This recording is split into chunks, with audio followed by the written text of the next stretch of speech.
I've been attached with the feeling of now waking up with you by my side. Nag-uusapan na nga at umaani na ng maraming komento ang isang post patungkol sa ating Bel Mariano.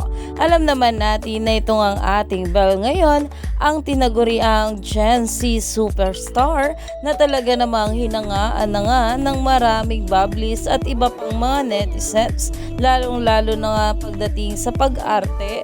At itong ating Bel Mariano nga ngayon ay talaga namang nominado as Best Drama Actress in the 38th PMPC Star Awards for Television dahil talaga namang maraming ang humanga sa ating Bel pagdating sa pag-arte, lalong-lalo na nga na mag-special guest nga ito sa Incognito na umani nga agad ito ng maraming komento dahil talaga namang deserve nga ng ating Donnie at Bel ang mga ganitong bagay dahil mas lalo pa nga talaga nilang ginagalingan, kaya naman ang maraming bubblies ay patuloy nga ang pagsuporta sa ating couple.